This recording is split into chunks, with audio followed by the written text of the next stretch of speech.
La desorientación fue la causa de la muerte de los 3 sandinistas en los Ilinizas.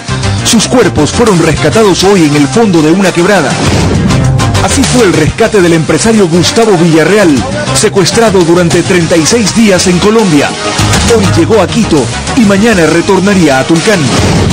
Es una cuasi confiscación propuesta del presidente de financiar aumento del bono con utilidades financieras, afirma el director de la Asociación de Bancos. Preocupación se extiende a empresarios. Resurge el sector camaronero. Productores levantan cabeza después de una década de crisis en las exportaciones. Los delitos cometidos por adictos a drogas podrían ser juzgados por cortes especializadas. ¿Deben ser condenados o rehabilitados? Se abre el debate. A esta hora, Obama y Romney inician el duelo final. La mayoría de encuestas los muestran empatados. Fidel Castro reaparece en fotos para desmentir su muerte y vicepresidente colombiano revela que también tiene cáncer. En los deportes, Barcelona espera sorprender al poderoso Gremio de Porto Alegre en Copa Sudamericana. Y Enrique, el romántico Ricardo Montaner está listo para iniciar la gira internacional con su más reciente álbum, Viajero Frecuente.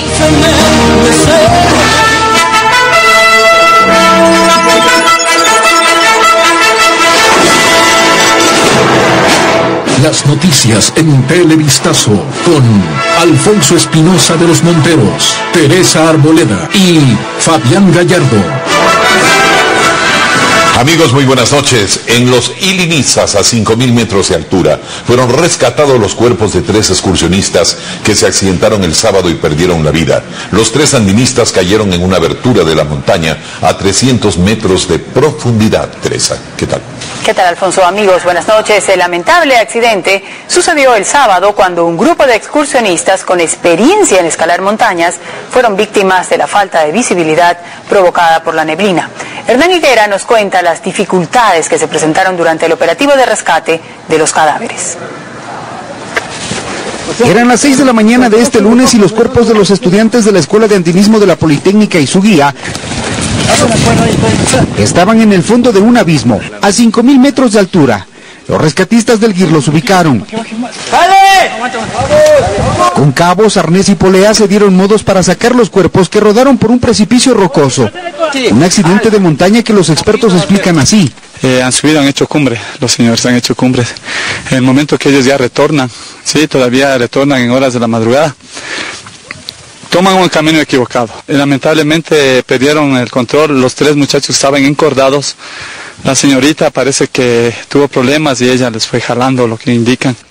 Los 3 sandinistas, Sergio Gómez de 28 años, Freddy Velázquez de 34 y Fernanda Chacha de 22, coronaron el Iliniza Sur, parte de una excursión que hicieron primero por el Imbabura, luego el Corazón. Después de esta montaña tenían previsto culminar con el Chimborazo, pero tras lograr el tercer objetivo, los sorprendió la muerte. Se presume que ha sido ella la que iba adelante y en eso arrastró a los otros compañeros, 2 compañeros más. Los 3 eran parte de un grupo de 9 excursionistas, 6 estaban perdidos, pero se los encontró con vida. Para el descenso de los cuerpos, luego se usó caballos y así apresuraron el descenso, pues los familiares esperaban.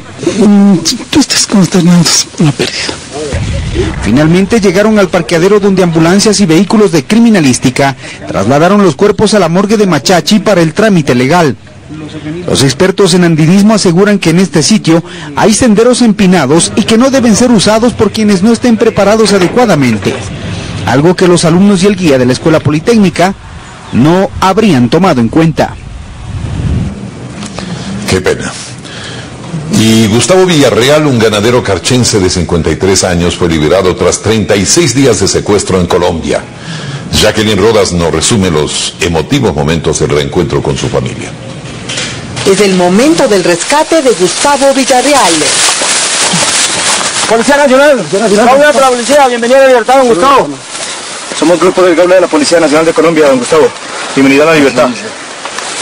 Fue encontrado en el sector de Cumbale, departamento de Nariño, en Colombia, donde estuvo secuestrado desde el pasado 14 de septiembre. En el puente fronterizo de Rumichaca fue entregado a las autoridades ecuatorianas por el jefe policial de Nariño. Hacer la repatriación del señor ciudadano ecuatoriano Gustavo Villarreal Argotti. Enseguida lo trasladaron a Quito en helicóptero para que se reencuentre con su familia. Lo esperaban su esposa, hijos, hermanos y padres. Esta misma familia vivió una escena similar hace 11 años, cuando el padre y el hermano de Gustavo Villarreal fueron liberados de un secuestro, esa vez después de negociar con sus captores. Ahora los delincuentes pedían $280,000, pero el dinero no fue pagado. Luego de los abrazos, Gustavo Villarreal habló brevemente. Yo jamás me imaginé que iban a entrar a rescatarme, porque es un lugar medio, se puede decir, inaccesible para nada. Pero gracias a Dios que se dio el operativo y aquí estamos aquí. Su cuñado agradeció a las autoridades de ambos países e hizo un pedido especial al ministro del Interior. Apoye también los esfuerzos que está haciendo el gobierno colombiano para que la paz en la frontera se dé. Gustavo Villarreal fue secuestrado hace 36 días por 3 encapuchados. Ocurrió en la hacienda de su padre, ubicada en el kilómetro 7 de la vía Tufiño, en la provincia del Carchi. Según las autoridades, fue detenido el presunto cabecilla de la banda.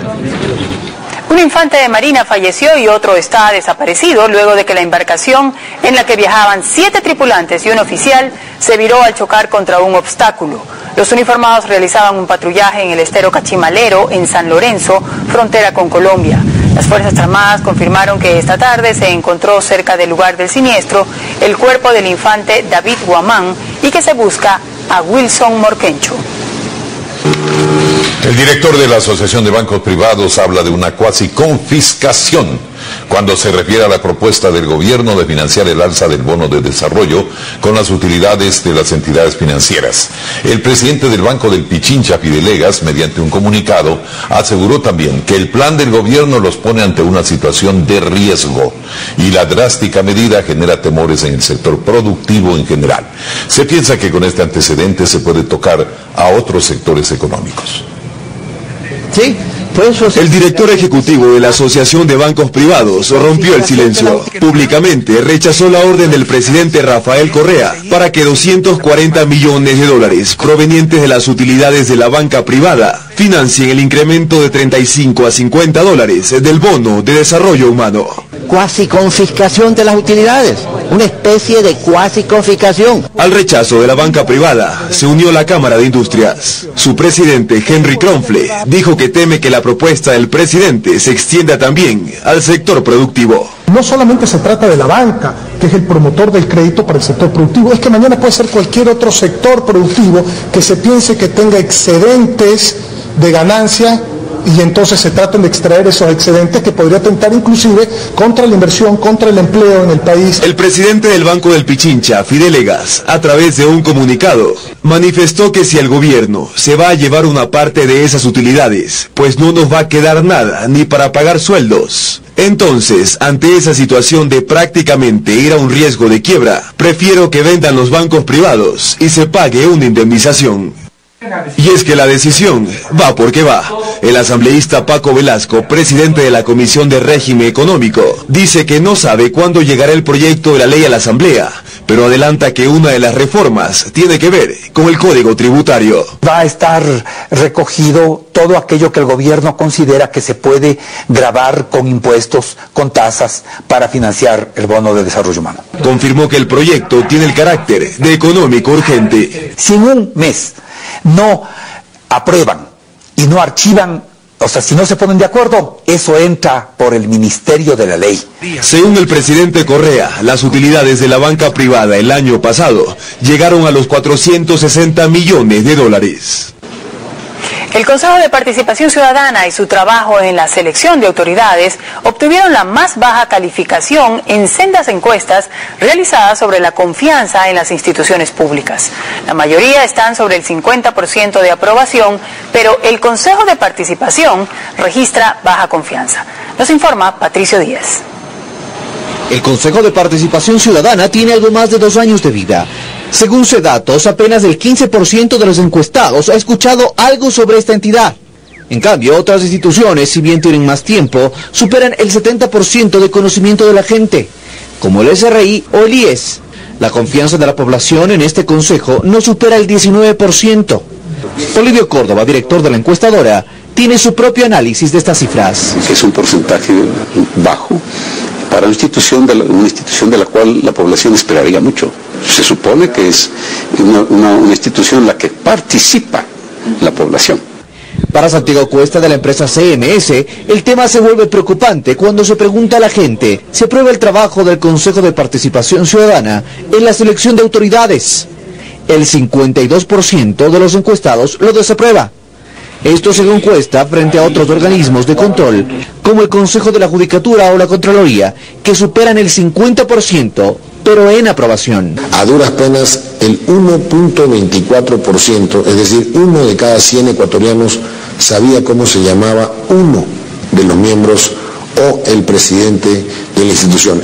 El Consejo ha seleccionado entre otros al fiscal, al Contralor, al Procurador y está por concluir la selección de la nueva Corte Constitucional. El consejero Luis Pachala nos atendió. Defiende el trabajo del Consejo. Dice que por ser una nueva entidad ha enfrentado dificultades presupuestarias y de organización. Sí reconoce algunos problemas en la selección de autoridades. Hemos puesto requisitos a veces muy dedicadas y solo habían postulaciones de una sola tendencia, de un solo grupo o de una sola visión. Pachala insiste en que espera mejores días para este organismo, pero para ello pide también más apertura de las autoridades de su institución. El presidente Rafael Correa hizo saber hoy que la Agencia Central de Inteligencia de Estados Unidos, CIA, tiene planes para impedir su reelección en el 2013. A través de Twitter, Correa reprodujo un artículo publicado por el ex diplomático británico Craig Murray. En su blog, Murray dijo, entre otras cosas, que conocía que el presupuesto de Estados Unidos destinado a influenciar en las elecciones ecuatorianas fue triplicado a $87 millones y que era para campañas opositoras. Con excepción de Correa, nadie más se ha pronunciado sobre esta afirmación del ex diplomático. El movimiento político de Guillermo Lasso anunció esta mañana que no presentará candidatos a la asamblea en la provincia del Guayas y que respaldará a los que presente el movimiento del alcalde de Guayaquil, Jaime Nebot. Por su parte, Sociedad Patriótica presentó a sus precandidatos al órgano legislativo. Ellos irán en una lista única a las elecciones primarias que se realizarán el próximo fin de semana. Pese a que desde el 19 de octubre las organizaciones políticas ya pueden inscribir candidaturas en la delegación provincial electoral, aún no se ha conformado la junta que será la encargada de calificarlas. La presidenta de la Comisión de Fiscalización de la Asamblea Nacional, Silvia Salgado, ratificó que Pedro Delgado, presidente del fideicomiso AGD No Más Impunidad, no será convocado dentro de las investigaciones del caso Dusac. Salgado considera suficiente la documentación que Delgado envió a su despacho.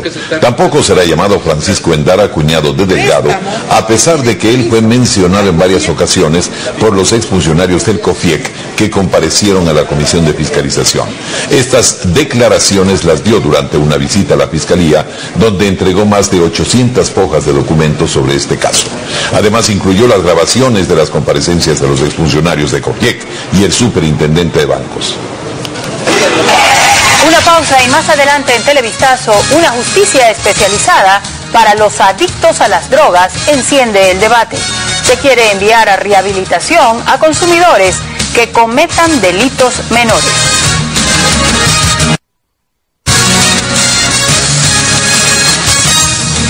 Gracias por dejarnos entrar en su hogar. Esta tarde se realizó la audiencia de apelación en el caso del asesinato del excomandante general de la Fuerza Aérea, Jorge Gabela.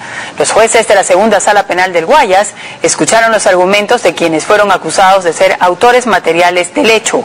La diligencia se suspendió hasta mañana y la viuda del general Gabela, Patricia Ochoa, asegura que la investigación aún no es completa, pues no se ha dado con los autores intelectuales del hecho.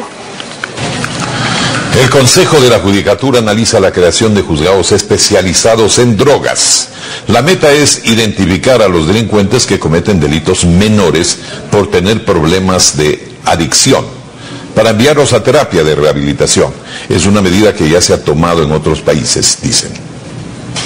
La pregunta se ha planteado antes. Cuando alguien comete delitos menores como el robo de bienes y al mismo tiempo tiene problemas de adicción, ¿es más importante condenarlos o buscar su cura? Fernando Llávara es vocal del Consejo de la Judicatura y cree que una cosa puede ser causa de la otra. Son, por decirlo así, clientes frecuentes del sistema de justicia. Entran y salen de las cárceles. No podemos permitir que estos círculos que son claramente viciosos permanezcan. Nos está costando como Estado. Por eso hoy se quieren crear nuevos jueces que manejarían solo estos casos. Tiene esta competencia específica de hacer un seguimiento en una terapia que justamente es diseñada para sacar a esa persona de las drogas. Clodomiro Avilés es propietario de una clínica de rehabilitación y comenta abiertamente que él lleva 40 años abstemio. Dice que esta atención especializada es necesaria. Todo adicto a cualquier sustancia no piensa en delinquir. Es un hombre normal que se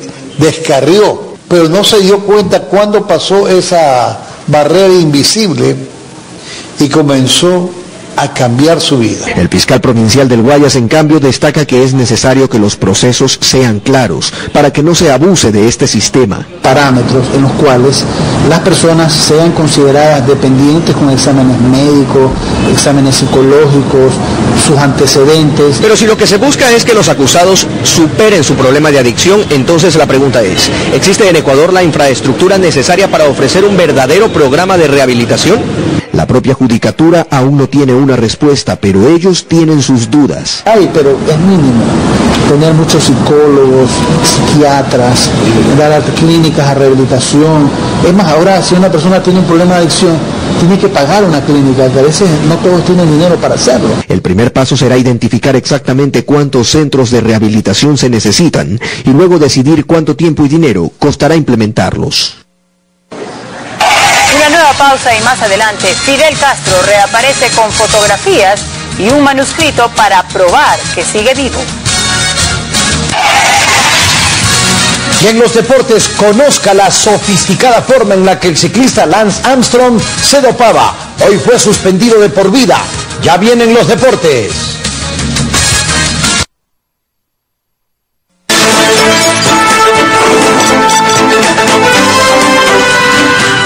Reapareció el líder cubano Fidel Castro para desmentir los rumores de las últimas semanas sobre el supuesto deterioro de su salud y posible muerte. Lo hizo a través de un artículo publicado en la prensa oficial en el que califica de aves de mal agüero a los medios de comunicación internacionales por divulgar lo que él tacha de mentiras acerca de su estado de salud. A su artículo acompañan unas imágenes, las primeras en los últimos 7 meses, en las que aparece con un sombrero de paja y leyendo el periódico Grama del pasado viernes. Tras anunciar que tiene cáncer de próstata y poner a disposición su cargo, el vicepresidente colombiano Angelino Garzón acudió a su tercera sesión de radioterapia de un total de 39. El cáncer le fue descubierto en julio de este año, pero solo lo hizo público hoy a través de un comunicado. Sus médicos aseguran que las posibilidades de curación del vicepresidente son altas. Pocos días después de su elección, Garzón sufrió un infarto y más recientemente padeció un accidente cerebrovascular que ha dificultado su movilización. El tumor en la próstata es similar al que le fue extraído al presidente Juan Manuel Santos. Y a esta hora en los Estados Unidos el presidente Barack Obama y su contendor republicano Mitt Romney se enfrentan en el tercero y definitivo debate presidencial. Para muchos esta es considerada la oportunidad de un desempate tras los encuentros previos, cuando las encuestas sitúan a ambos candidatos con un 47% de las preferencias. Este debate se centra en temas de política exterior, el rol de Estados Unidos en el mundo y la guerra de Afganistán. Sin embargo, no está prevista ninguna referencia a América Latina, un tema que ha estado ausente de los debates, a pesar de la influencia que se espera del voto hispano, con cerca de 12 millones de electores. Las Naciones Unidas planean enviar fuerzas de paz a Siria una vez que se consiga el cese al fuego entre el ejército de Bashar al-Assad y los rebeldes de la oposición. La noticia coincide con la visita del mediador de la ONU y la Liga Árabe, Lakhdar Brahimi, quien en una reunión con el presidente al-Assad pidió formalmente el cese de las hostilidades contra la población civil. La guerra interna ha cobrado ya la vida de 30.000 personas. Deportes es auspiciado por